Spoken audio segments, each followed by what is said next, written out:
Now on KEZI 9 News at 4, a scam circulating the area demanding thousands of dollars in exchange for protection from the mob. How this scam works coming up.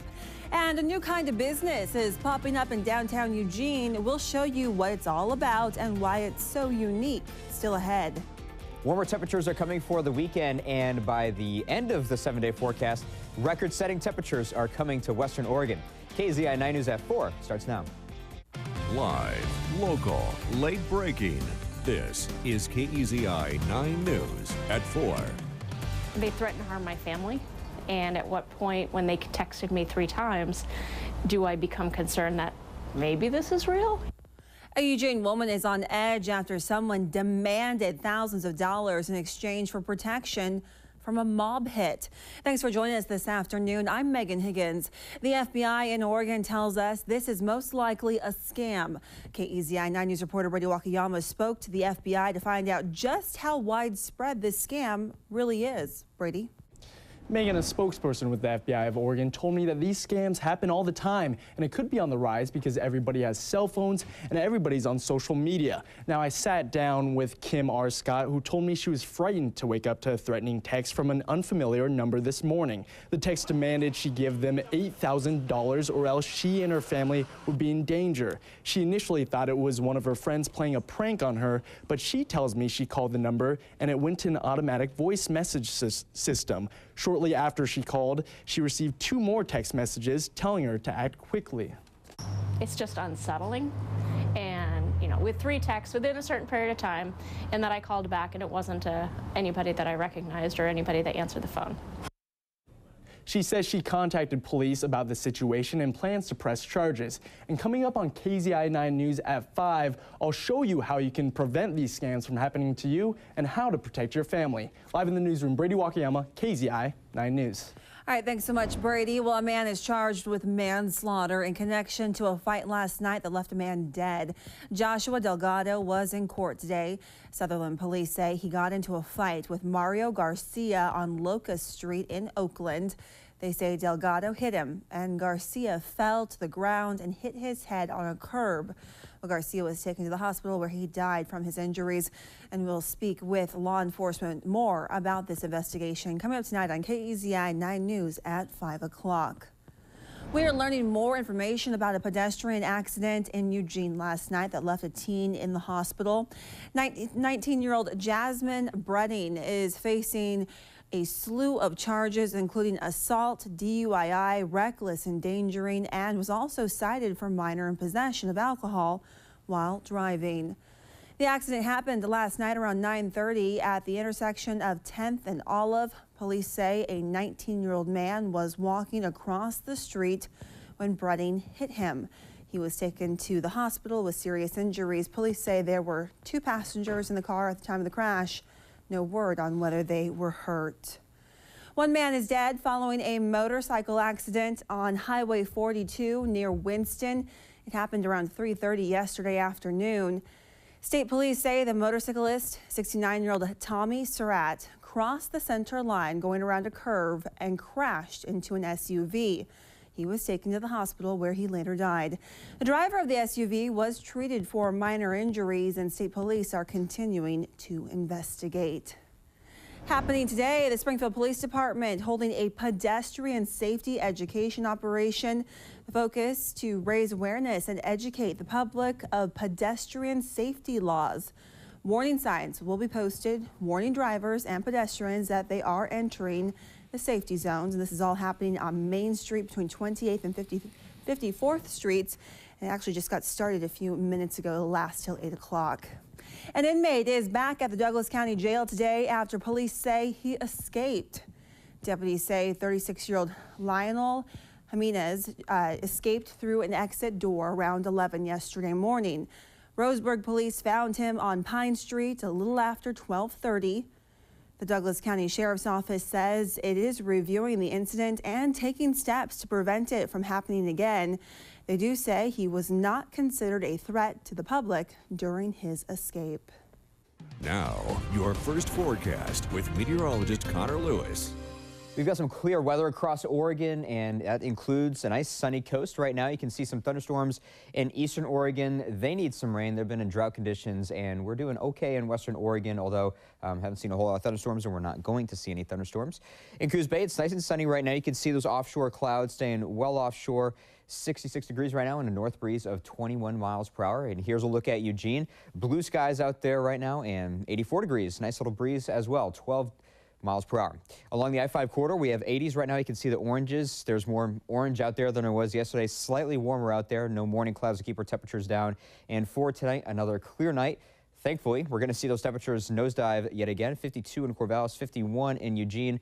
And we'll see some increasing cloud cover for Coos Bay. Probably another round of morning fog coming your way. And we've got some warmer weather for the weekend, but I'm going to show you some triple digits coming to Eugene and Roseburg. I'll have a look at that forecast later. Well, covering Oregon now, an emotional statement from a father today who lost his son in a deadly apartment fire on Sunday. That fire also left 25 people without a home. Ryan Monaco made his first court appearance today. He is charged with murder and arson. Court documents show Monaco admitted to pouring gasoline on a couch and starting that fire. Christine Pitawanich was in the courtroom today and spoke with one victim's family. I have 11 kids, not only one. I lost him, but he is in my heart, in the heart of his brothers. He's a twin. It was a heart-wrenching moment, speaking to the father of Taher Al-Haji. He's one of the victims who died in this Northeast Gleason apartment fire early Sunday morning. 2 people were killed. Today, the man accused of intentionally setting that fire was in court. 28-year-old Ryan Monaco is charged with arson and aggravated murder. Al-Haji's father, who flew from Saudi Arabia, also spoke in court. And I trust the American judicial system. He says his son was on a scholarship studying English at Portland State University. He intended to get into engineering. Right now, Al-Haji's family is relying on their faith to get through this tough time. Hopefully, he will be in heaven, getting the best care of our Almighty God. And police have not yet identified the other victim. Neighbors at the apartments, though, say Monaco was dating a woman who lived there. Portland police are making bike thieves think twice before taking someone's bicycle. The crime could now mean a felony in the city. Officers say the bike theft task force worked with the Multnomah County District Attorney's Office on this. They say because a bike can be classified as a vehicle, thieves can be charged with unauthorized use of a vehicle, which is a felony. I'm not opposed to it. It seems like a good method. And task force members hope the potential felony charge will send a message to would-be thieves. The National Guard will deploy soldiers to help with the influx of people coming to Oregon for next month's solar eclipse. Governor Kate Brown made the authorization. According to Oregon Public Broadcasting, there will be 6 aircrafts and nearly 150 soldiers being deployed for the eclipse. Up to 1 million people are expected to visit the state to see the solar eclipse. We didn't really believe that that was going to happen, but it did. And thank you, John McCain. Coming up on KEZI 9 News at 4:30, a serious blow to President Trump's agenda. A narrow vote rejected repealing parts of the Affordable Care Act. So what's next for the president? But first, the community bands together to help a Eugene mother in need. We'll show you why more than just her and her 2-week-old baby benefited from their help when we come back. Live, local, late breaking. This is KEZI 9 News at 4. There's a new push to add a 3rd gender option to ID cards and documents in Washington state. Steve McCarron spoke with the person who is behind the online movement. Things need to change, and if nobody else will do it, then I will. Haley knows not everyone agrees with the idea she's pushing for in Washington state, and that is why she's asked us to hide her identity. I prefer to be recognized as non-binary. Genetically a male, she prefers to use female pronouns, but she's never felt comfortable identifying herself as a simple M or F. It's like seeing your skin and knowing what you are, knowing that you're a human being, but then questioning everything about your existence. Haley is in the early stages of pushing for a third gender option on all state identity documents in Washington, including driver's licenses and ID cards. Modeled after a rule that took effect in Oregon earlier this month, the move would give someone like her the option of choosing X instead of the two traditional letters. Haley's created this Facebook page to gather support. She says she's even willing to craft an initiative to put before voters next year to make it happen. That would be a breath of fresh air, honestly. That would be the first step to a long process of acceptance in the community. The State Department of Licensing says it's already researching the idea, but doesn't yet know what laws or rules would have to be changed first. Personally, for myself, I'd love to have it, but Haley's optimistic. She believes now is the time to make the option a reality. just that little bitty thing, that, should always be there, brings hope to people who sit there and go, I will never be recognized as a person. Steve McCarran. Well, a community comes together not only to help a Eugene mother, but also many more who need help throughout the area. Ashley Funk took to social media saying she was in need of an air conditioner after hers broke. Ashley has a 2-week-old baby and wanted to keep him cool during our hot weather. She said she was willing to pay for it, but couldn't do so right away. Well, she received an overwhelming response on Facebook from people offering up free units and also help to install it. This one lady said that her mom, she's older, and so she was like living in an old folks home and she needed an air conditioner and she didn't have the finances. So we were able to get her one. I had messaged one of the ladies on there letting her know, gave her the name, and they connected, and then she was able to give her mom one too.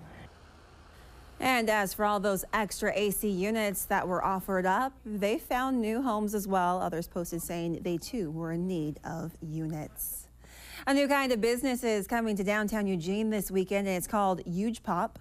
Pop-up retail venues will launch during this weekend's downtown Sunday Streets. 3 retail spaces will pop up on Olive Street between Broadway and 10th Avenue from 9 until 4. The small shops are made from storage containers and will feature local designers and artists. It's allowing students and also faculty to sell their work in Eugene because it's all made here in Eugene, and it kind of shows students that their work can be sold, and also kind of like teaches us like how to price our work and think about how it's displayed and stuff like that. After Sunday Streets, the shops will be open Tuesdays through Fridays from 2 to 7 p.m. and on Saturdays and Sundays from noon to 5 until August 18th. Potentially toxic algae has been an issue in the Willamette River for Portlanders during the past several summers, and tests show it's back again. Keely Chalmers asked scientists about what precautions people should be taking. On most any sunny, warm day in Portland, you'll find people out enjoying the Willamette River. This week, the Oregon Health Authority is advising those folks to be aware of the water around them. If you see anything that looks strange, if you see anything that looks scummy or pea greenish or whatever, just don't swim in that area. The advice comes after a crew with the U.S. Geological Survey discovered what looked like blue-green algae in the Ross Island Lagoon on Tuesday. After studying a sample of the substance under a microscope, this is what they found. Those squiggly lines show the presence of potentially toxic blue-green algae. What I saw was that they're there. The Oregon Health Authority says for the past 4 summers, the algae has shown up in the lagoon. We shot this video of an algae bloom in that same area back in July of 2015. The amount out there now is much, much smaller, not even considered a bloom. But it tells us that they're there, and if current conditions continue, like this warm weather and whatnot, then there could potentially be a bloom at some point, this summer. The Oregon Health Authority is advising people if they see that pea greenish color, don't swim in that area. And that goes for pets too. We would want people to be concerned about, going to the lagoon with their animals. We sort of expect that it's coming at some point. For paddleboard instructor Kim Reuter, it's nothing new, but she is a bit surprised it's happening now. We've had enough water this spring that I think that the flow is generally good. So with the water being less stagnant maybe than it has in past years, I think we're ahead of the game so far. And that was Keely Chalmers reporting. The Oregon Health Authority and the Department of Environmental Quality will monitor the algae to see if it does grow. And just a friendly reminder that a little more locally, health officials have issued a warning about drinking the water from Odell Lake. because of algae. They say if you swallow the water, you should seek immediate medical attention, but they say it is still safe to swim, boat, and hike around the lake. The end of July and the beginning of August is typically the hottest time of the year, and it is definitely going to play out that way. Triple digits are coming to Western Oregon. I'll let you know exactly when and which cities will feel the heat after the break. Now, Storm Tracker 9 weather with meteorologist Connor Lewis. It's going to be hot out there for the next 7 days, and luckily we got at least a little bit of a breeze out there, and the coast not too strong as far as the winds go. So let's check them out. Along the I-5 corridor, somewhere between 5 and 15 miles per hour. Along the coast, stronger. We'll see that trend through the week. 13 miles per hour in Florence, 21 miles per hour in North Bend. Coming out of the north and for the mountains, pretty calm at the moment, and we got some thunderstorms locally in eastern Oregon with some stronger winds. Speaking of the winds, let's take a look at some wind streamlines. These show speed and direction of winds. You can see how they're circulating clockwise along the high pressure and then counterclockwise along the low pressure, and somewhere in between that the winds go into the west coast and they surge down the Oregon coast. So let's take a look at these winds. These yellow and fast moving streamlines are representing some 20 to 30 mile per hour winds along the coast, and you can see them kind of trickling from the north down to the south along the I-5 corridor. And if you can see the streamlines, that means there's at least a breeze out there. So the winds are kind of dead over by Bend, and you can see some more of these streamlines feeding straight into a mini low pressure that those thunderstorms are forming in eastern Oregon. And right now you can see those thunderstorms in eastern Oregon might be a little bit of a trouble for some of those grasslands over there. But yet again, we're talking about a dry day in western Oregon, no thunderstorms to light any fires, and the marine layer, the actual marine layer, you can see kind of the edge right there, is well offshore, and we're going to see it swell back in for tomorrow morning. Let's take a look at Coos Bay's chances for some more fog tomorrow morning. We will see it develop, but it'll be out of here in a hurry. 7 a.m. We've got some places that are sunny, like Florence, maybe seeing just a few clouds on top of you, but most of them offshore. And once we get to 11 a.m. or noon, there are barely any clouds in Coos Bay, and it has been sunny for quite some time in Florence and Newport. By 1:30, not a cloud in the sky for most places along the coast, and the I-5 corridor has seen nothing but sun at this point as well. Sunday morning, we're seeing another wave of those morning clouds out there for the coast, but in a similar fashion, they'll burn up into the afternoon. For the coast tomorrow, we're looking at Florence up to 64 degrees, and because of those strong winds, it's going to be, Newport will be consistently almost 50 degrees cooler than some of the areas just about 50 miles to your east along the I-5 corridor. In the Umpqua Basin, Roseburg up to 92 degrees, a bit warmer out there tomorrow, 90s, seasonably above average, nothing record-setting quite yet. In the Cascades, Oak Ridge up to 85 degrees, warmer and sunny and feeling williams out there. And for the Willamette Valley, Eugene up to 89 degrees for a high temperature. And it looks like Cottage Grove, you could eclipse the 90-degree mark. For the coast, it looks like for this heat wave, I'm definitely going to call it that, starting on Monday, we're going to get rid of the chances for those that morning fog out there. And you're going to be looking at some nice above average temperatures. The coast is the place to be this week. In Umpqua Basin, 100-degree temperatures starting on Tuesday and 105 peaking on Wednesday. And those overnight lows a bit on the warm side, 65 degrees on Wednesday morning before some record-setting heat potentially. For the passes, possible thunderstorm on Thursday and Friday because mainly it's going to be so hot out there and there will be some moisture, so we'll see if the mountains can get enough lift for some thunderstorms. And in the Willamette Valley, we're going to see 100-degree temperatures starting on Tuesday, nothing but sun in the meantime. Time to start thinking about how we're going to stay cool this week, and it looks like Wednesday, I'm not going to say guaranteed, but that forecast is 3 degrees above our all-time record high. Wow, it's going to be a hot one. Yeah. All right, thanks so much, Connor. Well, today, KEZI 9 News got a sneak peek of the new building at the McKenzie Willamette Medical Center in Springfield. The new facility includes operating rooms, 2 cardiovascular ICUs, and a hybrid room. And even better, each patient will have their own private room. Coming up on KEZI 9 News at 5, reporter Jeanette Casada takes us inside one of the operating rooms to show us what has doctors so excited. The warm weather means we're spending more time outdoors, and who better to spend it with than man's best friend? Coming up next, we'll introduce you to an active pup in need of an active forever home.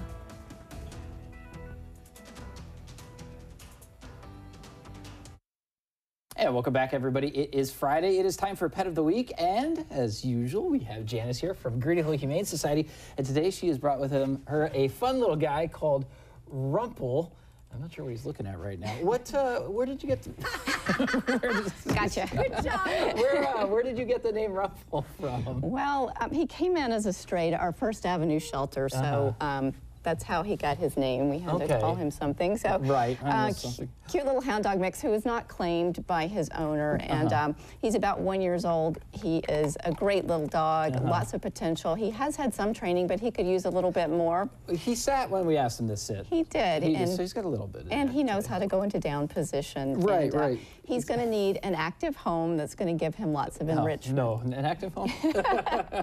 We think he could do well with a larger dog. Probably not a great match for a small dog because of his energy level. Right, right. And he is a bloodhound mix, you said, correct? So, or he's a hound, he's not a a bloodhound. hound mix. Hound yes. mix. So he's smelling the treats that I have in his hand. he was doing the typical hound. Bark is it during the break there. Apparently he's not going to go because he's interested in just the food right now. You said no cats. Children? Children 8 and older.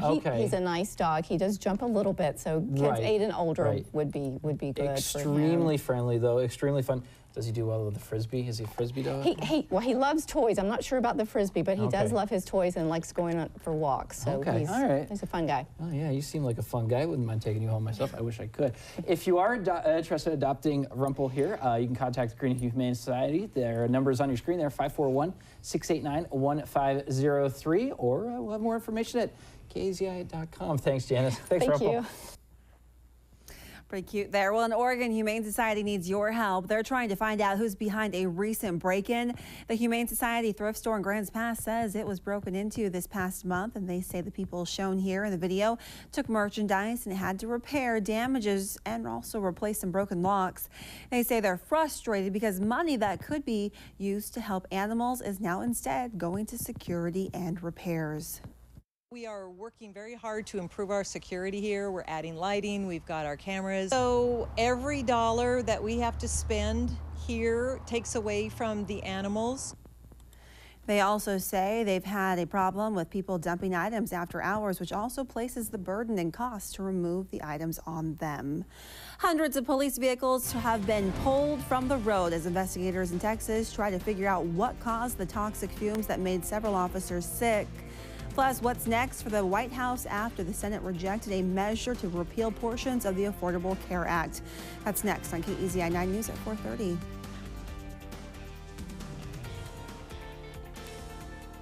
I did.